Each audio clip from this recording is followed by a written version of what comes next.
Gracias por escuchar los mensajes de la Iglesia Bautista de Santa Ana. Para más información, visítenos en la web en santaanabaptist.org. El título de este mensaje es ¿cuál es el propósito de la iglesia? ¿Cuál es el propósito de la iglesia? Una vez que usted haya creído en Cristo como su Salvador, es importante que usted asista a una iglesia que cree en la Biblia, o sea, que predica y practica lo que la Biblia dice. La iglesia es una asamblea organizada de creyentes bautizados.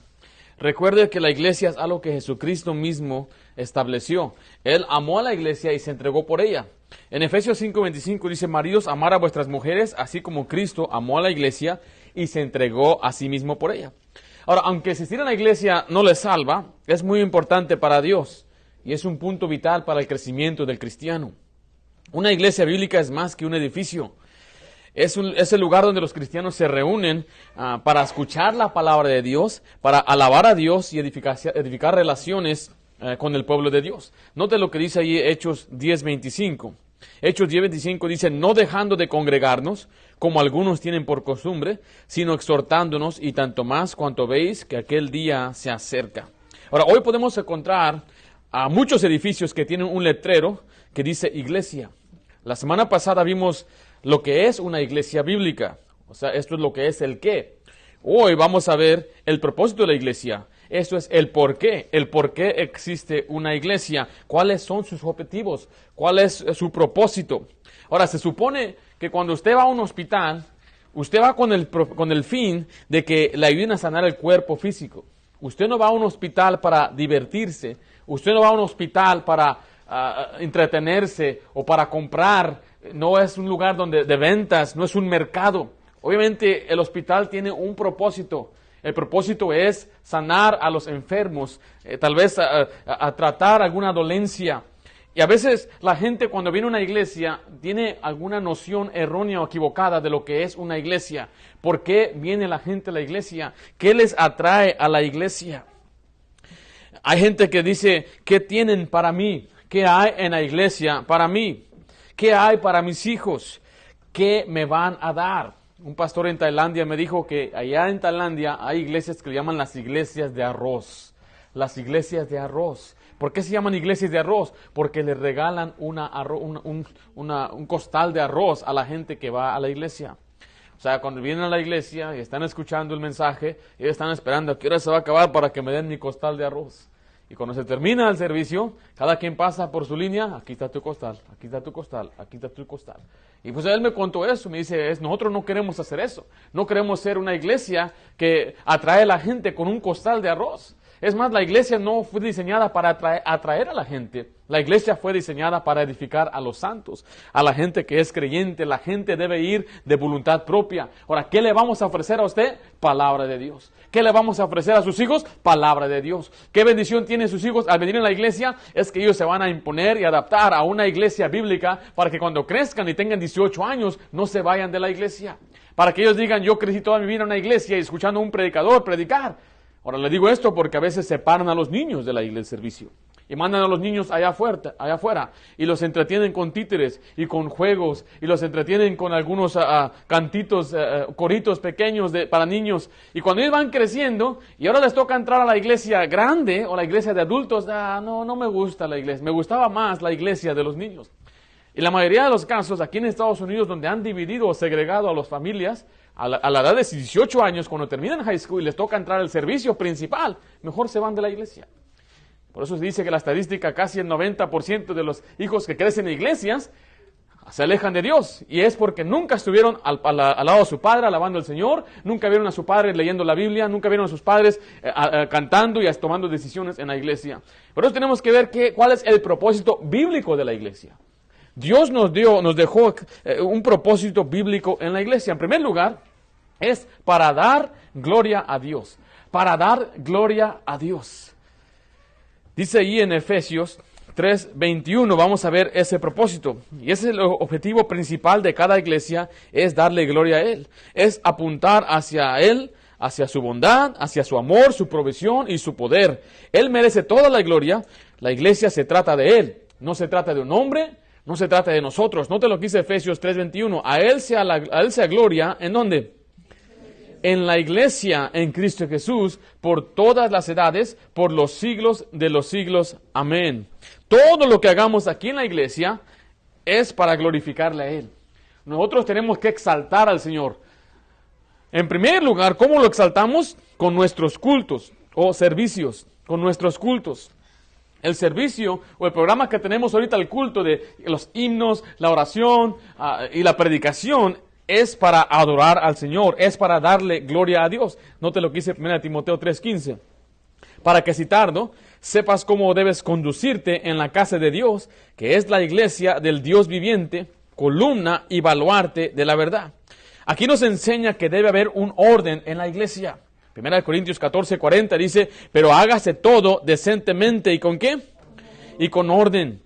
La iglesia es para glorificar a Dios y requiere que glorifiquemos a Dios con orden. Que haga un culto y un servicio de oración que sea para exaltar a Dios y no al hombre. Ahora, este pasaje ahí en 1 Corintios, capítulo 14, está en un contexto donde la gente hacía un desorden en la iglesia. Especialmente en este aspecto de lo que es hablar en lenguas. Ahí en el primer Corintios, capítulo 14, nos habla de la desorden que había en esa iglesia cuando gente quería dar palabra y hablaban en lenguas. Cuando usted escucha la palabra lengua, en la Biblia siempre es un dialecto, es un lenguaje diferente.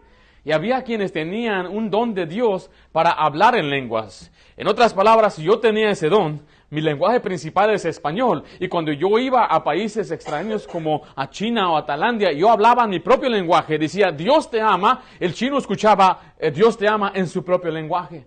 Y cuando yo decía Dios es amor, el chino escuchaba en su propio lenguaje Dios es amor. Y otros tenían el don de interpretar las lenguas. Yo hablo español e inglés, yo no entiendo el chino.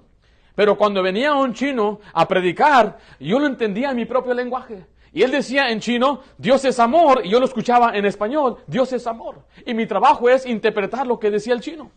Bueno, nuestro hermano chino está diciendo que Dios es amor. Y él empezaba a dar la palabra y yo entendía, yo les interpretaba. Y la Biblia dice que siempre que se predicaba en la iglesia, si alguien hablaba en lenguas, debía haber un intérprete. Si no había intérprete, entonces no debería hablar aquel hombre que hablaba otra lengua. Y dice la Biblia que nada más se debía hacer de 3 personas y no más. Y tenían que ir por orden, en turno. Supongamos que habíamos los 3 acá. Yo vengo primero. Yo soy de China, yo hablo en chino. Y empiezo a hablar en chino. Empiezo a decir mis lenguajes, empiezo a predicar en chino. Y aquí está el intérprete. No, pues el hermano chino dice, ya, yo empecé a interpretar. Ya terminó él, ok, el que sigue. Y cada quien daba palabra de exhortación. Y el que estaba interpretando tenía que estar ahí escuchando para dar a entender lo que estaba diciendo los hermanos en lenguaje extraño. Pero dice, si no había un intérprete, discúlpeme hermano, usted no puede hablar porque no vamos a entender, nadie va a ser edificado. La gente no va a poder decir amén. Y 1 Corintios 14 dice eso. Por eso le dice que todo se debe hacer decentemente y en orden, pero hoy en día es muy contrario a lo que hoy llaman lenguas. Todos están hablando lenguas al mismo tiempo. Y todos están gritando un montón de cosas que nadie entiende. Y nadie está interpretando nada. Y es más, la Biblia dice que la mujer debe callar en la congregación. Así dice también 1 Corintios 14. Pero ¿quiénes son las que hablan más en lenguas? Me dijo una mujer, yo tengo el don de lenguas. Dije, yo no conozco una mujer que no tenga el don de lenguas. Las mujeres hablan más de 2,200 palabras al día. La primera persona que según habló en lenguas y que inspiró este movimiento de los carismáticos fue una mujer en la calle Azusa. Cuando Dios claramente ha dicho que la mujer no tiene ni un derecho a dar palabra en la iglesia, es lo que la Biblia enseña. Entonces la Biblia dice claramente, todo se debe hacer decentemente y en orden. ¿Para qué? Para que glorifiquemos a Dios al tener un servicio que le agrade a Él o un culto que sea digno de su gloria y alabanza. ¿Cómo? Al hacerlo como Él nos indicó. Ahora, cuando hablamos también de decente y en orden, estamos hablando también de puntualidad. Se refiere a los que están a cargo. Si decimos que vamos a empezar a las 5:30, ¿a qué horas debemos empezar? 5:30. No podemos decir, pues vamos a esperar 15 minutos en lo que la gente llega. No. Hay gente que llega a tiempo. Hay gente que dice, yo quiero estar ahí a tiempo. Llegan 10 minutos, 5 minutos antes. Qué malo sería que estuviera una familia temprana y dice, vamos a esperar a la familia que a veces no llega y vamos a empezar a las 6 para que todos estén aquí. Eso no es hacer las cosas decentemente y en orden. Si vamos a empezar a las 10, tenemos que empezar a las 10 los domingos. Si vamos a empezar a las 5:30, 5:30. Si vamos a empezar a las 7, es a las 7. Porque esto no es un juego. Y queremos empezar las cosas, hacer las cosas decentemente y en orden. También con respeto. Tener una mente de adoración. Cuando usted venga con una mente espiritual. Cuando usted llegue, si llega un poquito temprano, siéntese un momento aquí y empiece a orar al Señor, que el Señor le hable. Que el Señor le prepare su corazón. Y diga, Señor, estoy aquí para que tú me hables, prepara mi corazón, quiero recibir la palabra. Señor, toda la semana he estado trabajando, he estado allá afuera lidiando con tanta gente, he estado mirando televisión y tantos comerciales y mi mente dice casi no está muy espiritual que digamos Dios. Usted debe tener una mente espiritual, venga y tenga una actitud espiritual. No debemos venir para ver qué nos dan, no debemos venir para ver qué podemos vender.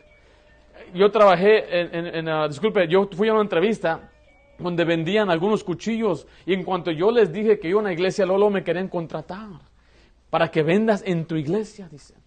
A la iglesia no se viene a hacer esas cosas. Hay gente que vende Amway en la iglesia. Hay gente que vende ropa en la iglesia. Hay gente que usa la iglesia como un mercado. Mira, la iglesia no es para eso. El propósito de la iglesia es glorificar a Dios. Es exaltarle a Él. No a ver qué puedo yo vender. O cuál perfume puedo vender. O cuál tarjetas de teléfono me acuerdo vendían. O cuál Avon puedo vender. No, la iglesia no se viene a vender. Debemos venir por las prioridades correctas, por las cosas correctas. No con las prioridades equivocadas. Mire, gloria a Dios por tener amistades en la iglesia, pero ese es un producto del propósito de la iglesia, es tener amistades en la iglesia y vamos a ver un poco de ello. Pero también tenemos que ver que la iglesia no se viene a buscar una novia o una esposa. A la iglesia no se viene con las prioridades equivocadas, a ver qué puedo yo sacar o qué beneficio hay, a ver si me dan trabajo. A veces viene la gente a la iglesia buscando un trabajo en la iglesia. Eso no es correcto. La iglesia es para glorificar a Dios, para exaltarle a Él en nuestros cultos, o sea, servicios, también en nuestra adoración, y eso es en nuestros cantos. Dice Colosenses 3:16, la palabra de Cristo more en abundancia en nosotros, enseñándoos y exhortándoos unos a otros en toda sabiduría. Note lo que dice, cantando con gracia en vuestros corazones al Señor, con salmos e himnos y cánticos espirituales. Nuestros cantos o nuestra adoración en la iglesia debe estar centrada en Cristo. Debemos alabar al Señor Jesucristo, debemos exaltar al Señor Jesucristo y no al hombre. Nuestros himnos deben estar escritos llenos de doctrina y llenos de palabra de Dios. Ah, Cristo ven sin tardar, a Cristo vivo sirvo, a Cristo coronad. Y nuestros cantos deben estar hechos para que el Señor sea exaltado y no nosotros. Y no que yo era y ahora soy. Y ahora mírame a mí y lo que yo puedo hacer. Y nuestros cantos no deben ser siempre un testimonio personal. Porque nosotros no tenemos un buen testimonio. Y a nadie le importa lo que antes éramos. Es más, nos debería dar vergüenza lo que antes éramos. Y debemos nosotros reconocer que la adoración es para el Señor. Estos cantos deben ser espirituales. Cuando habla de espiritual, quiere decir que debe apelar al espíritu y no a la carne. Note lo que dice ahí Juan 4:24, Dios es espíritu, y los que le adoran, ¿en qué deben? ¿Dice qué? En espíritu y en verdad es necesario que adoren. Mira, yo tenía un vecino, cuando vivía en Fullerton, era un morenito, y siempre que bajaba, se llamaba Kent, y siempre que bajábamos lo veía y nos saludábamos, platicábamos un poquito, pues él ya sabía que nosotros éramos creyentes, cristianos, y que yo era un pastor asistente en aquel entonces, y él me dijo, hey, me gustaría ir a tu iglesia. Le dije, pues mi iglesia es en español. Dice, tú no entiendes español. Le dije, ¿por qué no buscas una iglesia en inglés? Le dije, es que ya he ido a muchas iglesias y no siento el espíritu. Dice, no me llega al corazón el espíritu. Y luego dice Juan 4:24, Dios es espíritu, y los que le adoran en espíritu y en verdad es necesario que le adoren.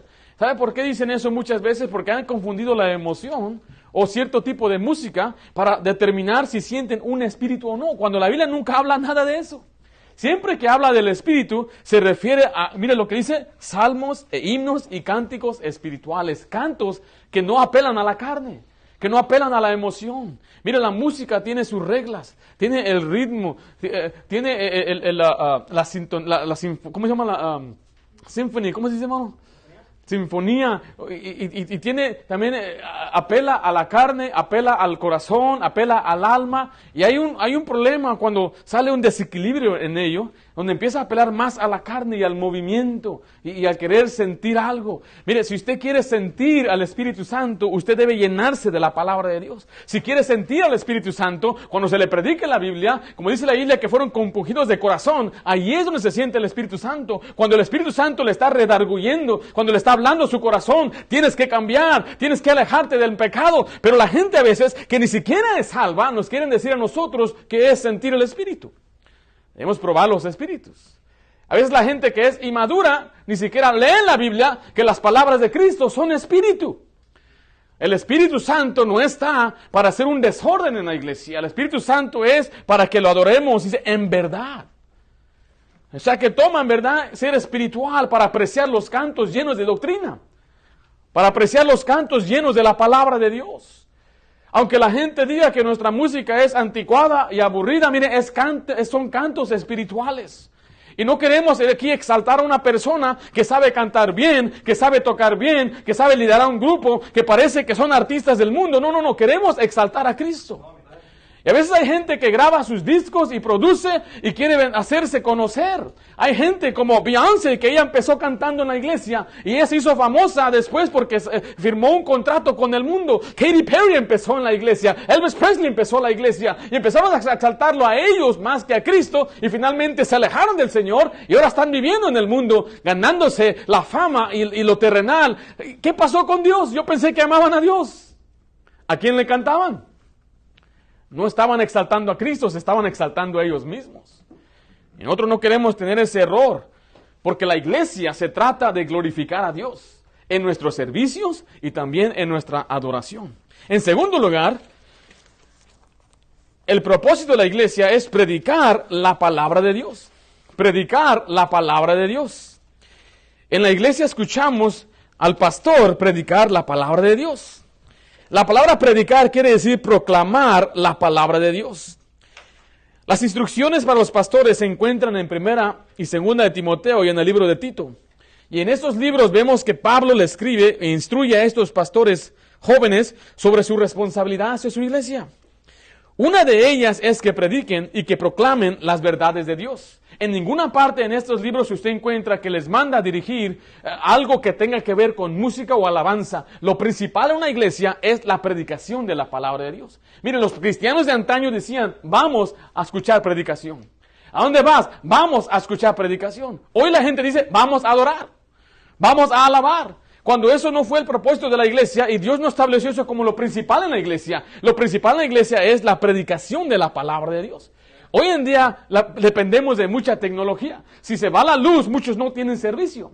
Si se va la luz, como tiene un sonido que vale mucho dinero, pues no hay cómo emitir el sonido, entonces no tienen servicio. Nosotros estuvimos en una iglesia donde había un auditorio como de 3,000 personas, un sonido de $2,000. Se fue la luz. Y bueno, nosotros éramos el departamento hispano y los americanos, ellos pues dijeron, pues no hay luz, no hay servicio. Y avisaron a toda la iglesia que no había servicio. Y nosotros los hispanos dicen, luz o no luz, vamos a tener servicio. Y ahí estábamos en la iglesia, estaba completamente oscura. Solamente agarraron una luz de construcción para alusar al pastor y el predicador y solamente él podía escuchar a la gente decir amén. Pero de todos modos tuvimos predicación.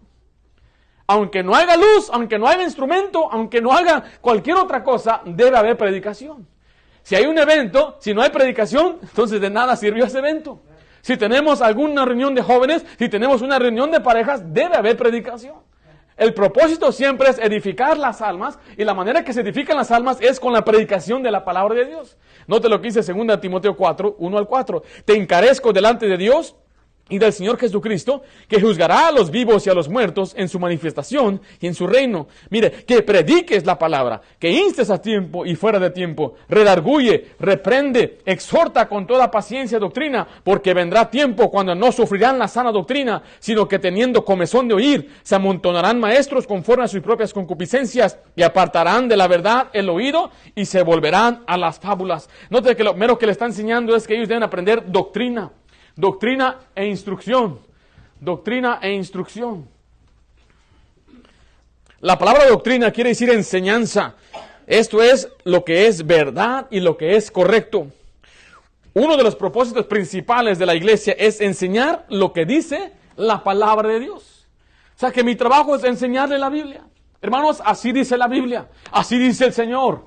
Y se le debe instruir. La Biblia dice, siendo usada la Biblia como la base de la enseñanza y no lo que es la psicología o la idea del hombre. Esta fue la instrucción que Pablo le dio a Tito bajo la inspiración del Espíritu Santo. Dice ahí en Tito 2:1, pero tú habla lo que esté de acuerdo. ¿Con qué dice ahí? Con la sana doctrina.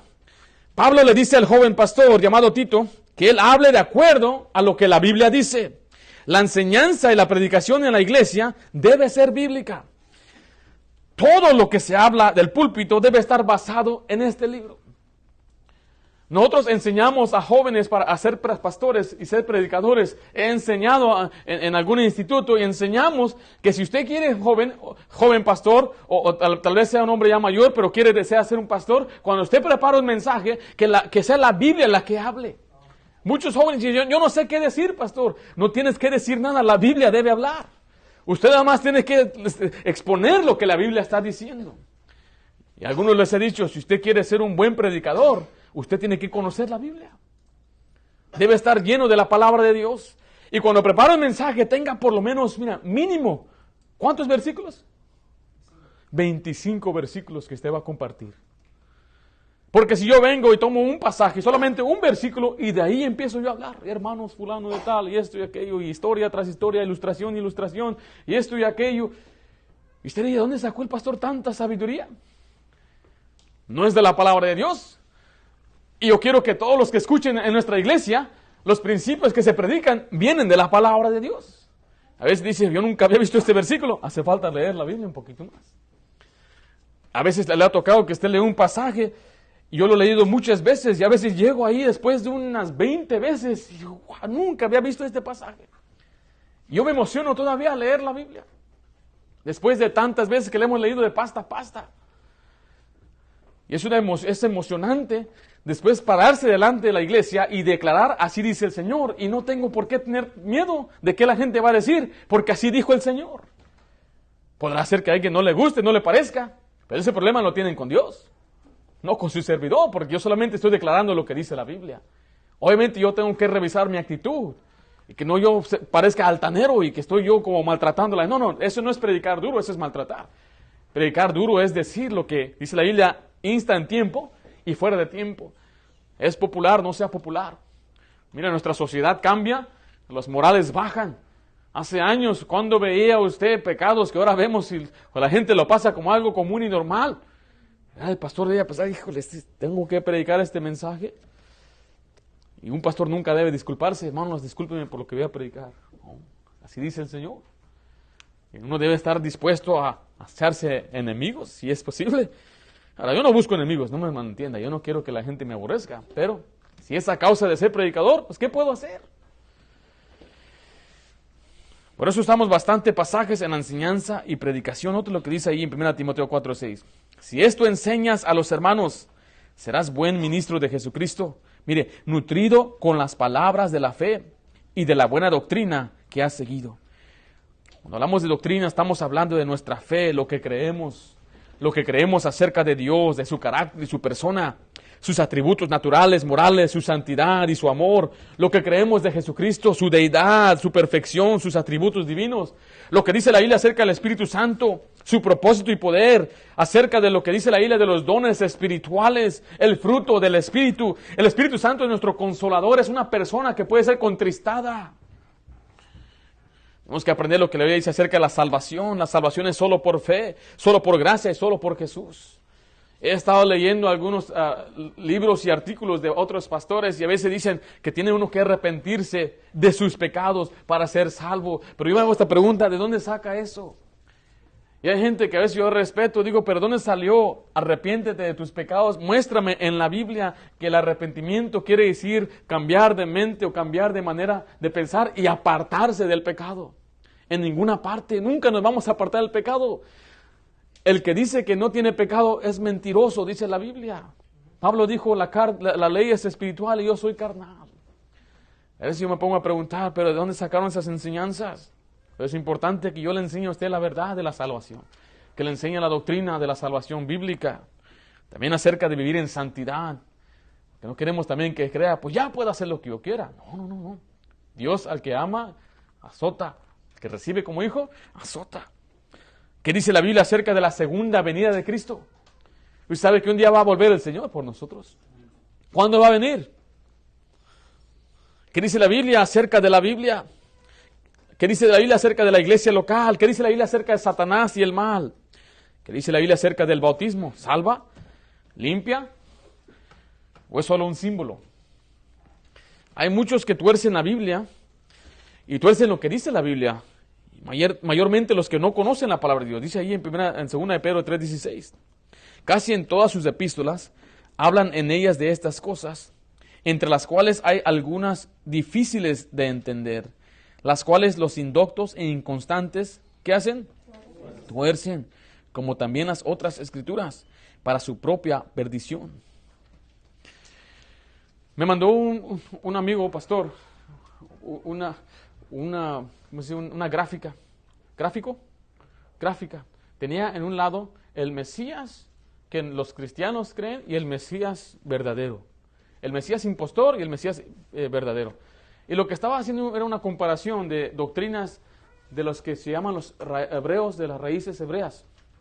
O sea que hay muchos gente que clama ser cristiana, que están volviendo a raíces hebreas. Y parece, pastor, usted ya nos ha dicho esto muchas cosas. Hermano, eso es una doctrina que está arrasando a mucha gente. Y están muchos en nuestros países que están aprendiendo estas cosas.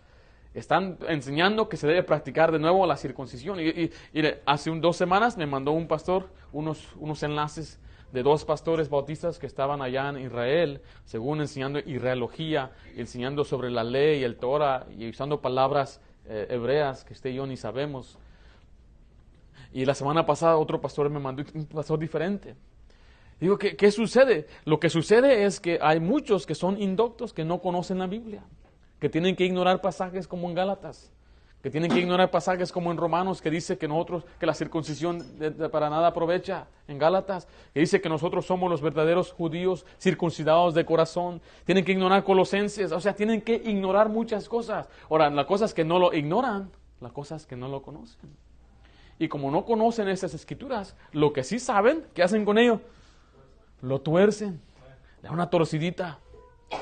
Bueno, hermanos, parece que aquí uno tiene que vivir de esta manera. Vaya conmigo a Romanos, y le quiero enseñar un pasaje en Romanos, capítulo 14.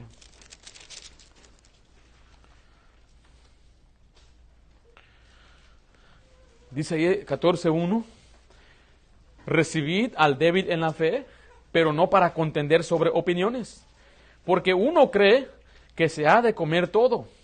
Otro, ¿qué dice ahí? Que es débil. ¿Come qué?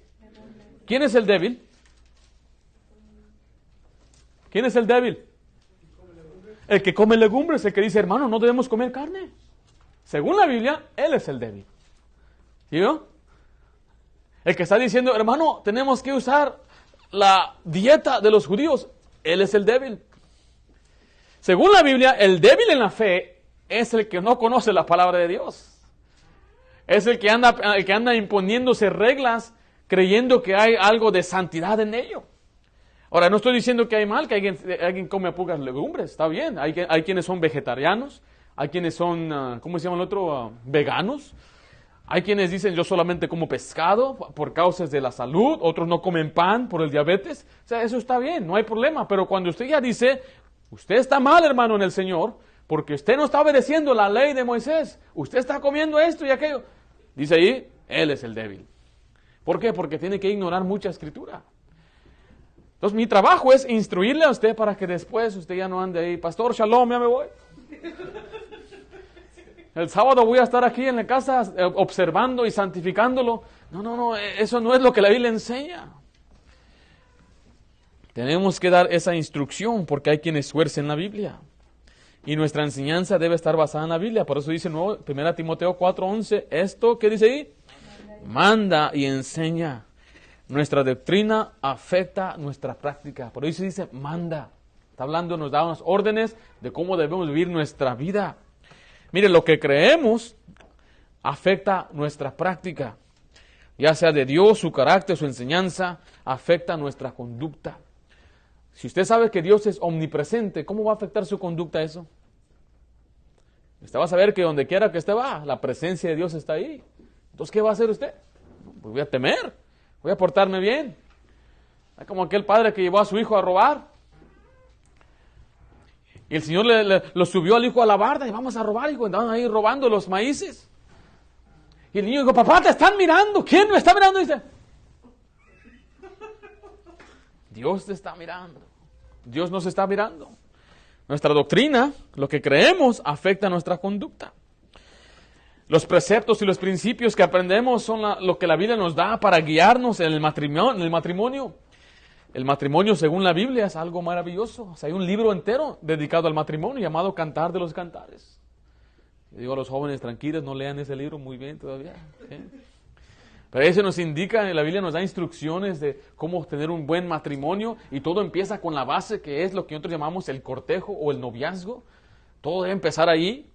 Nosotros a veces vemos que en el mundo las cosas se hacen diferente.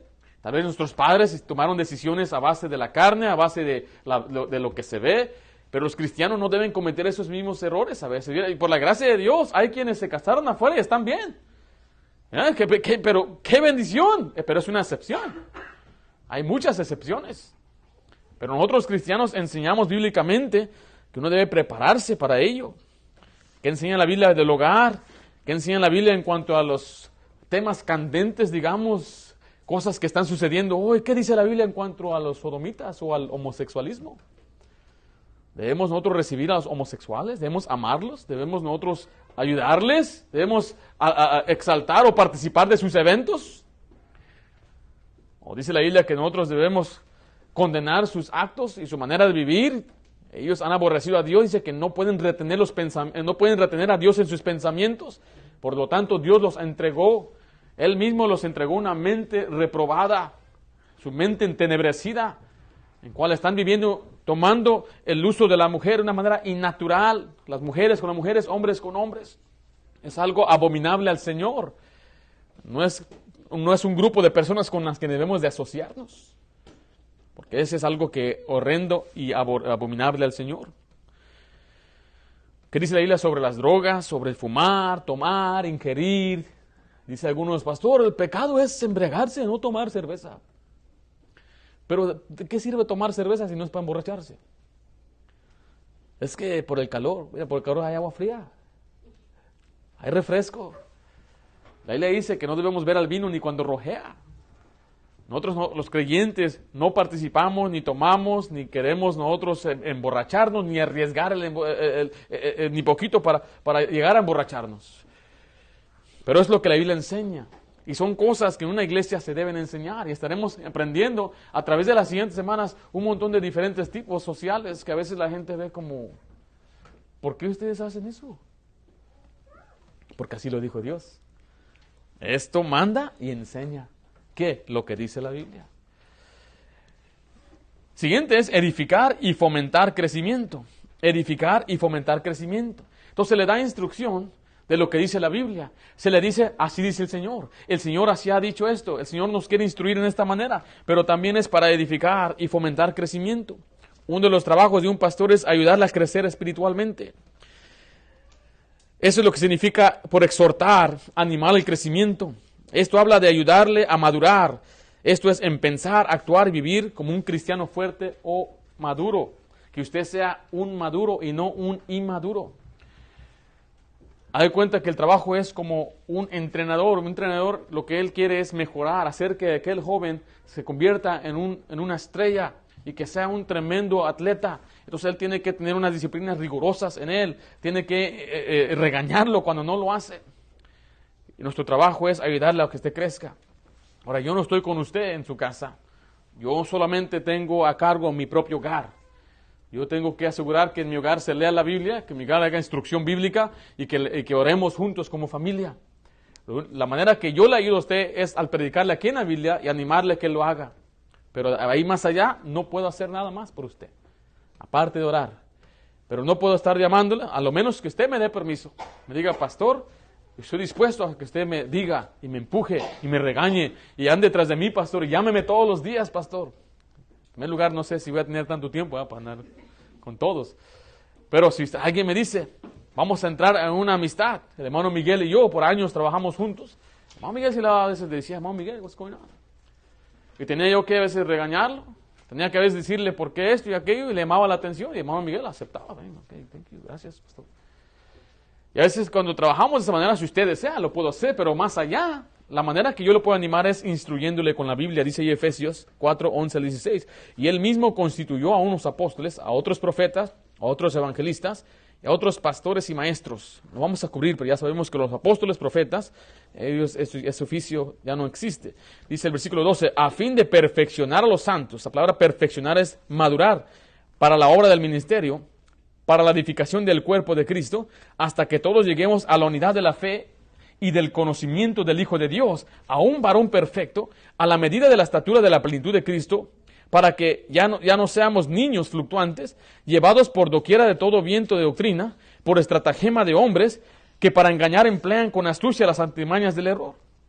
Ahí queremos enseñar que necesitamos crecer. Usted y yo nos sabemos medir en cuanto a estatura, sabemos medirnos en cuanto a cuánto pesamos, y sabemos medir tal vez en cuanto a nuestra anchura.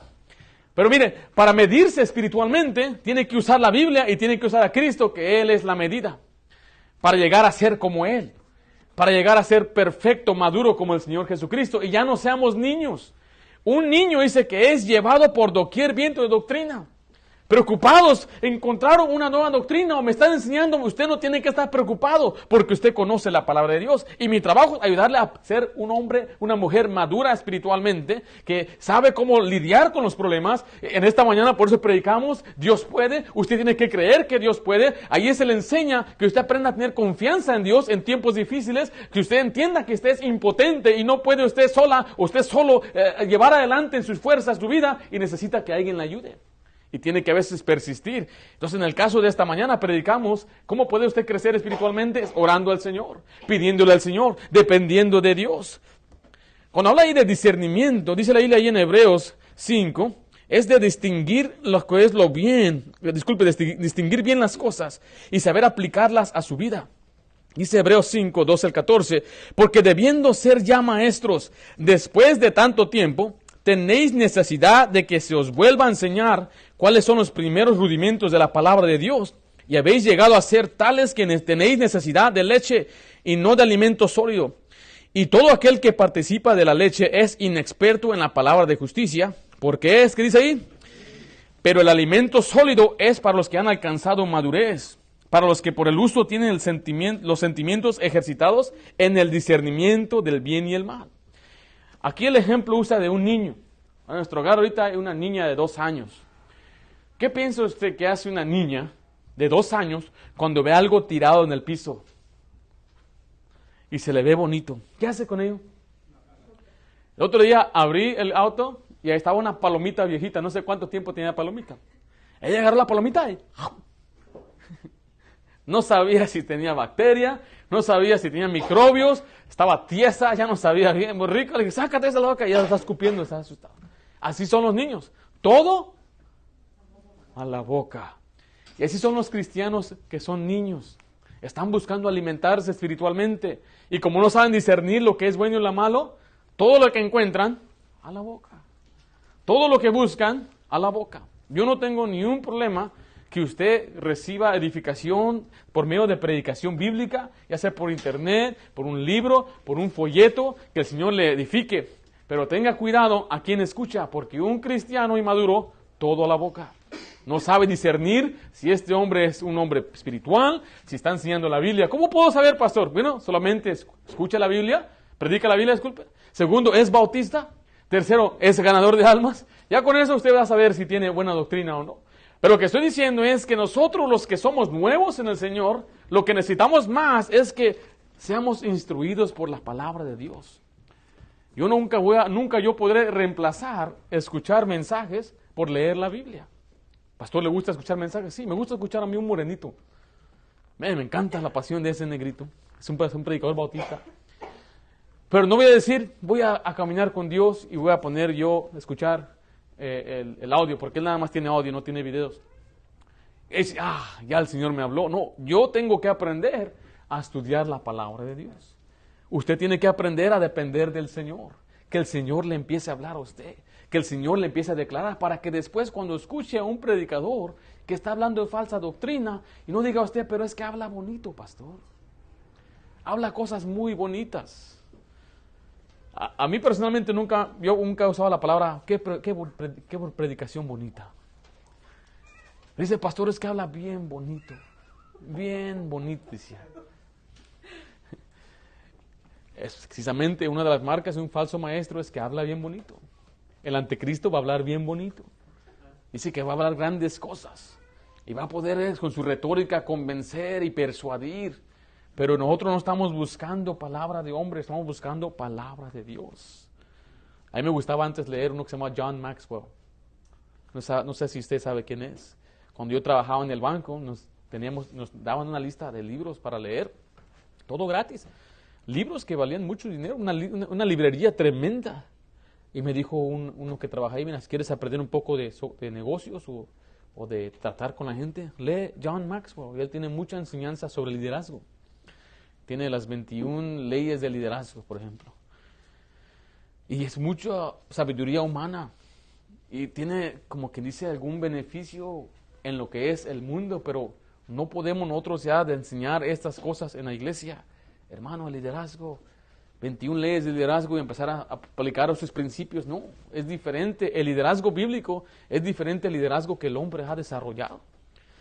Y aunque me gustaba leer esos libros, yo tengo que buscar mejor a lo que dice el Señor. ¿Cómo yo voy a guiar a mi familia? Puede que haya psicólogos cristianos, como uno que se llama James Dobson, y tiene muchos libros. Y yo leí varios de sus libros de él. Y le digo, antes yo leía muchos libros. Mi meta era leer por lo menos 200 libros al año. Y comprábamos libros. Yo gastaba más de $500 al año en puros libros. Ahí estaba llenando mi librería y hasta se quebró mi ¿cómo se llama? Mi librero. Tan pesados que eran los libros. Me encantaba leer, pero me daba cuenta que yo estaba dándole más tiempo a la lectura terrenal de un hombre que a la lectura espiritual. Y uno tiene que decir, pues tiene que decidir. Yo no estoy diciendo que hay nada malo en leer. Si usted es un negociante, debe leer libros de negocio para mejorar. Si usted es un mecánico, ojalá lea y siga aprendiendo. Los doctores tienen que seguir aprendiendo. Pero cuando se trata de las cosas espirituales, ahí es donde está el problema. Necesitamos un sustituto por la palabra de Dios. Necesitamos a alguien que nos enseñe lo que el Espíritu Santo mismo nos puede enseñar. Necesitamos que alguien, ¿qué palabra se usa? Tome la Biblia y la haga más sencilla de lo que es. Porque dice, ustedes no entienden la Biblia. ¿No? Yo se les voy a hacer más sencillo. No. ¿Una abuelita puede leer la Biblia? ¿Dios le puede hablar? ¿O necesita ella aprender el griego? Ahí está la abuelita estudiando el libro de griego. Ay, mi hijo, no sé ni qué onda, mi hijo, aquí. Morfólogo, ay, ¿qué será eso, mi hijo? A veces hay gente que se da el lujo de que entiende una palabra griega, pero es solamente para impresionar. ¿Cuándo he escuchado a su servidor usar esas palabras? Yo las conozco, estas palabras, las hemos estudiado. Siempre que estudio la Biblia, quiero ver cuál es la raíz etimológicamente y también en el griego. Pero si yo vengo acá para decirle, hermano, la palabra griega de esta palabra es fulana y tal, yo me estoy edificando a mí mismo. Me estoy yo apantallando a mí mismo y no estoy edificándolo a usted. ¿De qué le sirve saber qué significa transformar? Morfólogo. Cuando venga el diablo a tentarle, morfólogo, morfólogo. De nada le va a servir. Ya lo tenemos en español. Hay gente que trabajó, arduo trabajo y muchas horas traduciendo la Biblia en nuestro español. ¿Para qué le digamos a una abuelita que tienes que estudiar el hebreo? No, eso está mal. Por eso lo que usted tiene que hacer es tomar la Biblia, debiendo ya ser maestros. Aprenda la palabra de Dios para que ahora usted enseñe a otros. Para que cuando usted ya tenga los sentidos ejercitados en el discernimiento del bien y el mal y usted pueda determinar esto es correcto, esto es malo, a Dios no le agrada esto que estoy haciendo, usted solo lo va a discernir. Nuestros hijos no saben discernir, les tenemos que enseñar. Pero dice un adulto, ya debería saber estas cosas. Dice que esto se logra por medio de la palabra de Dios. En 2 Timoteo 3 dice, toda la escritura es inspirada por Dios y útil para enseñar, para redarguir, para corregir e instruir en justicia, a fin de que el hombre de Dios sea, ¿qué dice ahí? Perfecto, maduro, enteramente preparado para toda buena obra. Siguiente es reprender y corregir. Reprender y corregir. Vemos que el propósito de la iglesia es predicar la palabra para dar instrucción y doctrina, para edificar y fomentar crecimiento, pero también es para reprender y corregir. La palabra redarguir significa exponer el error, dejar saber que estás mal. O sea, en creencia, si es una doctrina que debemos uno cambiar o si es la práctica. Por ejemplo, si una persona tiene una doctrina errónea en cuanto al Espíritu Santo, se le debe redarguir con la Biblia, decir, esta doctrina está mal. Se debe advertir. Cuando su servidor a veces tome un grupo y diga, vamos a ver lo que la Biblia dice, por ejemplo, el mormonismo a la luz de la Biblia, usted no debe enojarse conmigo que estoy atacando a los mormones. Usted debe aprender, pues, ¿qué creen los mormones? ¿Y qué dice la Biblia según la enseñanza de los mormones? ¿Cómo podemos exponer el error de los mormones? ¿Para qué? Para ayudarles a ellos y para no caer en el error de ellos también. Si usted supiera lo que ellos creen que usted es un Dios y que un día usted va a tener su propio planeta. El Dios de ellos se llama, viene del planeta Orín. Y la esposa de Dios y él están teniendo tantos hijos que están multiplicando y dice, tú eres Dios, somos dioses. Es una enseñanza muy peligrosa a creer. Pero si no sabemos exponer el error, la razón por qué es porque a veces no se les enseña en la Biblia. ¿Qué dice la Biblia en cuanto a una doctrina que se llama el calvinismo? O el arminianismo. O arminismo, ¿cómo se dice? Arminianismo. ¿Qué dice la palabra de Dios en cuanto a la Trinidad? ¿Es un Dios trino? ¿O creemos en un Dios unitario? ¿Es tres personas? ¿O es uno solo que cambia de modo, el modalismo? A veces tenemos que exponer estas cosas, es corregir a veces la doctrina, pero también corregir a veces la práctica, enseñar y traer a la luz que el ser enojón no es algo que le agrada a Dios. Funciona para convencer a los que están mal, también funciona para amonestar y advertir a otra persona de lo que ha hecho otra persona. La palabra reprender significa regañar, corregir con amor o por amor, pero esto debe venir después de haber sido enseñado. El servidor enseña, y algún día voy a dedicarme más a predicar. ¿Por qué? Porque estamos aprendiendo. Una iglesia joven, estamos dando mucha enseñanza. Es cuando me toca ir a predicar. Si puedo predicar en una iglesia que tiene más tiempo o una conferencia de gente de muchos años, ahí se requiere que se predique, que se regañe, en vez de dar instrucción. ¿Por qué? Porque ya lo saben. Ya se les instruyó. Usted cuando le enseña a su hijo, la primera vez también le instruye, mi hijo, eso no está bien, eso no se hace, no debes hacer aquello. Pero cuando nuestro hijo hace lo mismo, ya le habla un poquito más fuerte. Te dije que no hicieras eso. Y si insiste, pues uno hasta se enoja. Y empieza después hasta regañarlos y si es necesario disciplinarlos físicamente. Y de la misma manera, primeramente se instruye y después de instruir se debe redarguir, se debe regañar. Note lo que dice Tito 1:13. Este testimonio es verdadero. Por tanto, mire, repréndelos duramente para que sean sanos en la fe. Hay quienes le dan mucho a la botella y lo que necesitan es una predicación dura, que alguien los reprenda duramente para que sean ¿qué? O sea, la solución es la predicación. Así enseña la Biblia. La solución no es, hermano, voy a orar por ti. No, es predicarle fuerte. Redarguirle, decir, reprenderlo duramente, hermano. El ser borracho es un pecado. A Dios no le agrada. Ya no seas borracho. Deja la botella, vas a destruir a tu familia. Dios te va a destruir. Es lo que ellos necesitan escuchar. Reprenderlos duramente para que sean sanos en la fe. Note lo que dice Tito 2:15. Esto habla y exhorta y reprende. Mire, con toda autoridad. Nadie te menosprecie. Nosotros tenemos toda la autoridad de parte de Dios porque usamos la Biblia para enseñar lo que a Dios le desagrada. Le predicamos a los jóvenes que se guarden puros y que esperen al tiempo de matrimonio para tocar y besar y hacer todo lo que quieran. Y se les reprende duro con toda la autoridad de la palabra de Dios. Porque así dice la Biblia. El padre tiene toda la autoridad de decirle a su hijo todo lo que él quiere porque él es el padre. Y tiene la autoridad de la Biblia. Y decirle, hijo, así dice el Señor. 1 Timoteo 5:20 dice, a los que persisten, ¿en qué dice ahí? En pecar. ¿Qué debemos hacer? Repréndelos delante de todos para que los demás teman. Wow, pastor, ¿usted haría eso algún día? Al que persiste en pecar. ¿Qué pecado? No sé, tal vez un hermano que anda dando la botella, por ejemplo.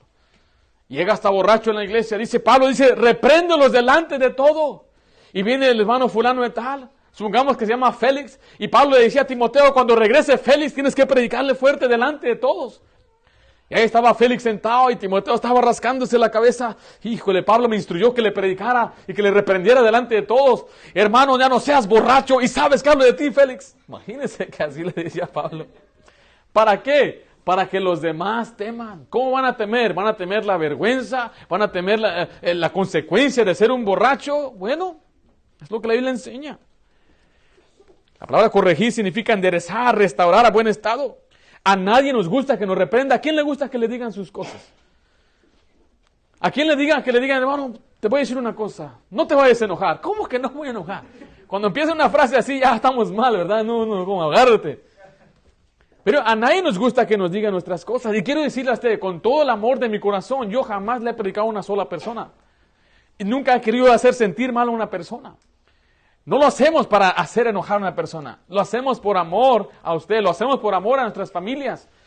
Y si usted dice, está hablando por mí, usted es bendito porque el Espíritu Santo le está hablando a usted.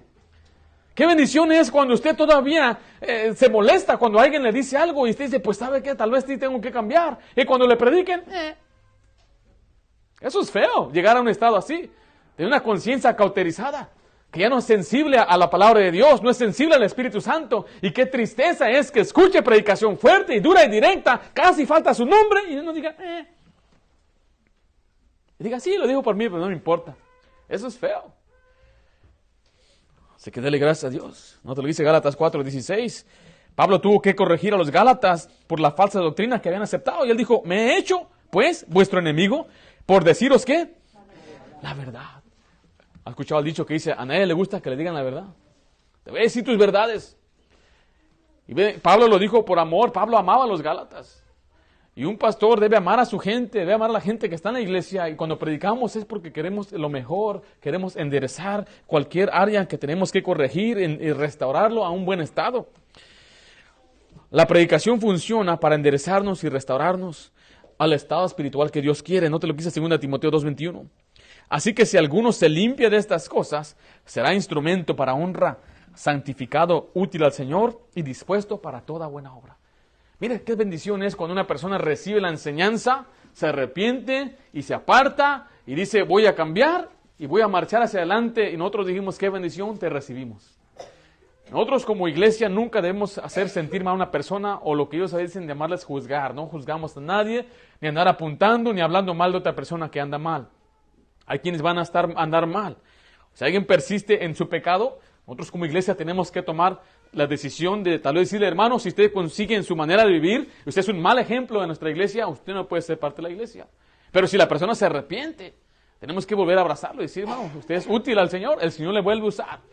Tal vez no en todos los privilegios que una persona tenía antes, dependiendo de lo que haya hecho, pero sí debemos nosotros restaurarle y ayudarle a seguir hacia adelante. Y ese es el propósito de la predicación. Que el que anda mal ya deje de andar mal. Que el que anda en chisme ya deje de ser chismoso. Que el que anda de estafador ya deje de ser estafador. El que anda de ladrón ya no sea ratero. El que anda tal vez de promiscuo ya no sea perverso. El que anda haciendo cosas pecaminosas que se aparte del pecado. Pero ¿cómo lo va a hacer si nadie le dice que es pecado? ¿Cómo va a ser redarguido si nadie lo va a redarguir? ¿Cómo va a cambiar si nadie lo enfrenta con su pecado? ¿Cómo sabe si su iglesia cumple con este propósito? ¿Usted está aprendiendo la Biblia? ¿Por qué cree que escribimos tanto pasaje? Mis deseos es que usted aprenda la Biblia. Se aprende como aprende alguien en la escuela, es para ir a aprender. ¿Usted está siendo motivado a aprender por sí mismo? ¿Su servidor le anima a que usted aprenda por sí mismo? ¿A que se siga creciendo? Número 3, vamos a ver ahí, el tercer propósito es alcanzar al mundo perdido. Alcanzar al mundo perdido. Dios dio a la iglesia local el mandamiento de alcanzar a los perdidos con el evangelio. Una iglesia debe tener ese propósito. Si no tiene el propósito de alcanzar a los perdidos, es una iglesia que está en desobediencia. Y mayormente si una iglesia no lo hace, es porque hay un pastor que no lo quiere hacer. La Biblia dice que cómo van a ir si no fueren enviados. Su servidor tiene la convicción de que debemos ser una iglesia que evangeliza, que lleva el evangelio a la gente perdida. Note lo que dice Marcos 16:15, y les dijo, id por todo el mundo y predicad el evangelio a toda criatura. Este mandato es a una iglesia como institución, es una responsabilidad individual de cada persona. Todos nosotros debemos ser ganadores de almas. Dios no quiere que nadie perezca, sino Él quiere que todos sean salvos, y por eso nos dio a su poder para hacer la obra. Note lo que dice Hechos 1:8, y quiere que lo hagamos hasta todo el mundo. Dice, pero recibiréis poder cuando haya venido sobre vosotros el Espíritu Santo, y me seréis testigos en Jerusalén, en toda Judea, en Samaria, y hasta lo último de la tierra. Le hago una pregunta, si no vamos, ¿cómo van a saber?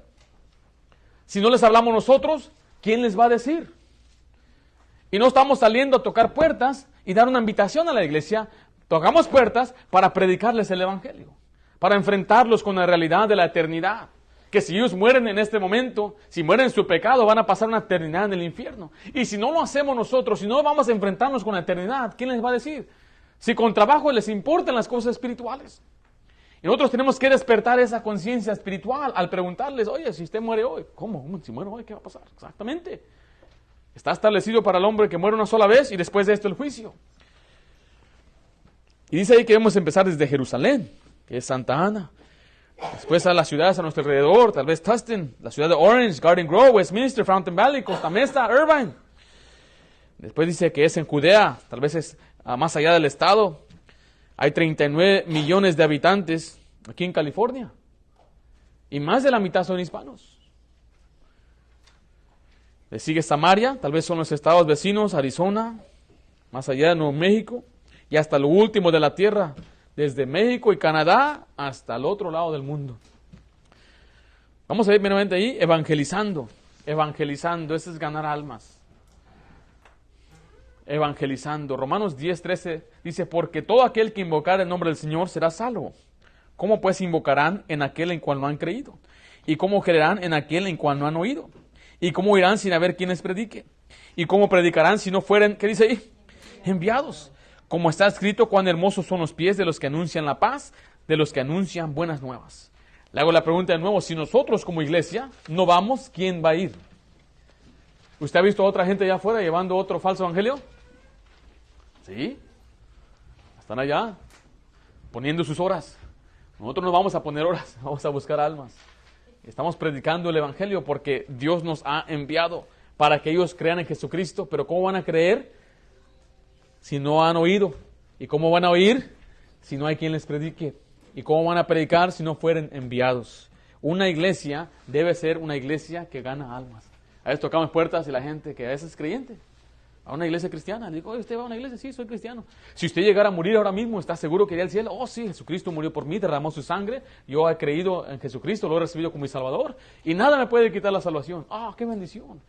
Ya, bueno, pues Dios le bendiga, pues sigan sus caminos, y aquí ore por nosotros. Digo, dice, qué bonito lo que ustedes están haciendo. Me encanta lo que ustedes están haciendo. No, pues véngase. Ah, es que no tengo tiempo. Precisamente el día de ayer estaba hablando con un señor que dice que él ora mucho por los enfermos y ora mucho y me dijo a mí, ¿a usted le importa a la gente? ¿Le importa? ¿Siente algo en su corazón por la gente que está sufriendo? Pues claro, no me en la calle predicando, le digo. Por eso estoy acá afuera. Porque hay gente que tiene necesidad, mire, pero más importante que la necesidad física, le dije, es su necesidad espiritual. Sí están doliendo, sí tienen necesidad económica, pero su más grande necesidad es la necesidad de la salvación de su alma. Cuando terminamos nuestra plática, le dije, pues hey, salga a evangelizar, vaya con nosotros o salga. Bueno, es que tengo a mi hijo, lo tengo que cuidar y no puedo. Qué bonito lo que ustedes están haciendo. Una cosa es decir qué bonito es eso y otra cosa es hacerlo. Todo es bonito, ¿verdad? Qué bonito. Qué bonita prédica, qué bonito salir a evangelizar. Mejor hay que poner en obra las predicaciones. Hay que poner en obra este asunto de ir a predicar el evangelio. Y qué bendición es que usted salió, predicó el evangelio, usted advirtió, admonestó a una persona, fue salva, tal vez otra no fue salva, pero usted regresa con un sentido de cumplimiento que usted hizo, lo que Dios quiere que haga, ser un ganador de almas. Qué bendición es ser parte de una iglesia que enfatiza el ganar almas. Note lo que dice allí en 2 Corintios 4:3. Pero si nuestro evangelio está aún encubierto, entre los que se pierden está encubierto. Si nosotros no llevamos el evangelio, ¿quiénes son los que pierden ahí? los perdidos, los que no conocen al Señor. Siguiente es misiones y plantar iglesias.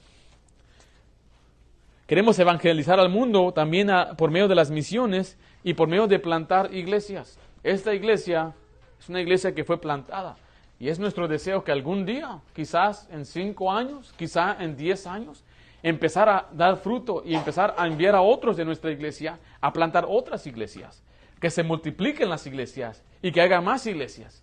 Pastor, ¿a dónde los van a mandar? No sé, podrá ser al otro extremo de Santa Ana, podrá ser a Tustin. Pastor, que no están muy cerca, ¿no le da celos que la gente se va? No, es que estamos trabajando para el mismo patrón. Tu pastor no es celoso en cuanto a las almas o en cuanto a la gente. Si se van a otra iglesia, el Señor los bendiga. Y algunos sí, tal vez tendrán algún celo y me está robando la gente. Si se van a una iglesia, qué bendición. Yo prefiero que se vayan a una iglesia que se vayan al mundo. Yo prefiero que se vayan a congregar y ser edificados por alguien que le ayude si Dios no puede y que ellos sigan creciendo. Y que el Señor los siga bendiciendo. Ya porque se van no son mis enemigos. Ya se fue, ya no le hablan. No, ustedes pueden hablar con quien usted quiera. Y usted puede seguir siendo amigo. Yo tengo amigos que no son de mi iglesia. Tengo amigos en muchos, y tal vez usted también. Tenemos amigos en todas partes. Florida, Nueva York, Boston, qué bendición. Hoy con los medios, una tremenda conexión. Pero es mi deseo algún día plantar una iglesia, ya sea cerca, ya sea lejos, y que el Señor siga obrando y haga más iglesias y más luces y más faros, resplandeciendo por todas partes, iglesias que predican la Biblia con sana doctrina. Qué bendición. Si se va a una iglesia de mala doctrina, pues ahí sí me voy a agüitar. No, fue para atrás. Hay que seguir una iglesia con buena doctrina. Note lo que dice Lucas 10:2. Le decía, la mies a la verdad es mucha, mas, ¿qué dice ahí? Los obreros pocos. Por tanto, rogad al Señor de la mies que envíe obreros a su mies. Note que el Señor está diciendo aquí que ya está los campos listos. La necesidad está allí. Lo que hace falta son, ¿qué? Obreros. Esto nos indica la necesidad de crecimiento en la iglesia. Para que haya más, ¿qué? Obreros. Más obreros, se hace más trabajo. Más gente trabajando y echándole ganas, empujando hacia adelante la obra del Señor, más se hace para el Señor. Nosotros creemos que nuestra iglesia crezca, pero para que haya más obreros, para que haya más gente haciendo la obra del Señor. No queremos que crezca nada más para que sea grande, digamos, esta iglesia es grande. Queremos obreros, que la gente se convierta en trabajadores en la obra del Señor. Y vemos ahí que es para que haya gente llevando el Evangelio a todas partes. Note lo que dice Filipenses 4, y aquí le podemos ayudar a gente, a otras iglesias, económicamente. No es que busque dádivas, sino que busco fruto que abunde a vuestra cuenta. Pero todo lo he recibido y tengo abundancia. Estoy lleno, habiendo recibido de Epafrodito lo que enviaste, olor fragante, sacrificio, acepto, agradable a Dios. Qué bendición es poder participar también de otra obra y poder nosotros enviar a misioneros. Ahí en Hechos 13, del 1 al 4, vemos cómo enviaron a Pablo y a Bernabé. Ellos fueron enviados por la iglesia en Antioquía a una misión. Dice Hechos 13, del 1 al 4, había entonces en la iglesia que estaba en Antioquía profetas y maestros, Bernabé, Simón, el que se llamaba Niger, Lucio de Cirene, Manaén, el que se había creado junto con Herodes el tetrarca, y Saulo. Ministrando estos al Señor y ayunando, dijo el Espíritu Santo, apartadme a Bernabé y a Saulo para la obra que los he llamado. Entonces, habiendo ayunado y orado, les impusieron las manos y los despidieron. Ellos entonces, enviados por el Espíritu Santo, descendieron a Seleucia y de ahí navegaron a Chipre. Y qué bendición es que estos fueron enviados a cumplir la obra del Señor por medio de la ayuda que una iglesia les dio. Y ese es nuestro deseo, que algún día podamos enviar. No solamente ganar alma, nosotros personalmente, lo que debemos hacer, nosotros lo hacemos cada sábado y cada martes. Pero usted puede evangelizar en cualquier lugar. Pero como iglesia nos organizamos y salimos para evangelizar, pero también queremos apoyar en plantar alguna iglesia, en ser bendición a otro lugar. Y ahí vemos ahí en el 1 Corintios 9:16, una iglesia que no cumple con este mandamiento, está mal con Dios. 1 Corintios 9:16, pues si anuncio el evangelio, no tengo por qué gloriarme, porque me es impuesta necesidad. Y note lo que dice, y ay de mí, si no anunciar el evangelio. Ay de mí, si yo no predico el evangelio. Ay de mí si no soy ganador de almas. Así que una iglesia debe ser una iglesia ganador de almas. Una iglesia que evangeliza. Vamos a dar un repaso antes de terminar. En primer lugar, vemos el primer propósito de la iglesia. es darle gloria a Dios. En segundo lugar, es predicar la palabra de Dios. En tercer lugar, ¿qué vemos ahí? Alcanzar al mundo perdido. Y por último, es proveer comunión. Proveer comunión. Hechos 2:42 dice, y perseveraban en la doctrina de los apóstoles, en la comunión unos con los otros, en el partimiento del pan y en las oraciones. Aquí habla de la comunión. La comunión no es solo pasar un tiempo social o recreativo. La iglesia no es un club social, donde vengo y ahí están mis amigos y solamente vamos a charlar y a divertirnos, sino que la comunión bíblica se basa en la doctrina y las oraciones. Nos tenemos comunión a base de lo que creemos y a base de nuestras oraciones, y nuestra comunión es en el Señor. La palabra comunión habla de comunidad. Nuestra vida social debe estar centrada en la iglesia. Por eso nosotros como iglesia planeamos a veces algún evento, alguna actividad, especialmente familiar, para que nuestra vida social sea centrada en nuestra iglesia local. Mis amigos están aquí, ustedes son mis amigos, yo paso tiempo con ustedes, pasamos más tiempo con ustedes muchas veces que a veces con nuestros propios parientes. Note lo que dice también Hebreos 10:24, y consideremos unos a otros para estimularnos al amor y a las buenas obras, no dejando de congregarnos como algunos tienen por costumbre, sino exhortándoos tanto más cuanto veáis que el día se acerca. Nuestras compañías ahora deben ser aquellos de la familia de la fe. Es más, dice que nosotros debemos estimularnos y tenemos que animarnos unos a otros. Y la Biblia nos advierte en contra de tener amistades que no son piadosas. Dice ahí en 2 Corintios 6:14, no os unáis en yugo desigual con los incrédulos. Porque qué compañerismo tiene la justicia con la injusticia, y qué comunión la luz con las tinieblas. Uno, cuando es creyente, debe tener la mente siempre que si va a tener compañerismo con un incrédulo es para ganarlo al Señor, es para influenciarlo a las cosas espirituales. Pero más allá, si la persona no muestra interés, uno no debe tener ese compañerismo con ellos. Nuestra comunión debe ser con los que estamos en la casa de Dios. Esto no habla de tratarlos mal, recuerde, debemos siempre ser amables con la gente que es incrédula, debemos a orar por ellos para que sean salvos. Pero vea lo que dice Hechos 2:46, y perseverando unánimes cada día en el templo, y partiendo el pan en las casas, comían juntos. ¿Con qué dice ahí? Con alegría y sencillez de corazón. Dice que ellos se gozaban. Qué tremendo, qué bendición es tener amigos en las cosas de Dios y gozarnos. Entonces vemos que la iglesia tiene también el propósito de proveer compañerismo. Una iglesia bíblica, sus propósitos es darle gloria a Dios, ya sea en los servicios, cultos, en su adoración, es predicar la palabra de Dios con doctrina e instrucción, edificando y fomentando crecimiento, reprendiendo y corrigiendo, pero también es para alcanzar al mundo, ganar almas, ya sea personalmente, ya sea por medio de misiones o plantar iglesias, y también es para poder proveer comunión, tener una comunión y amistades dentro de la iglesia. Bueno, hermanos, gracias al propósito de la iglesia, vamos a hacer una oración para despedirnos.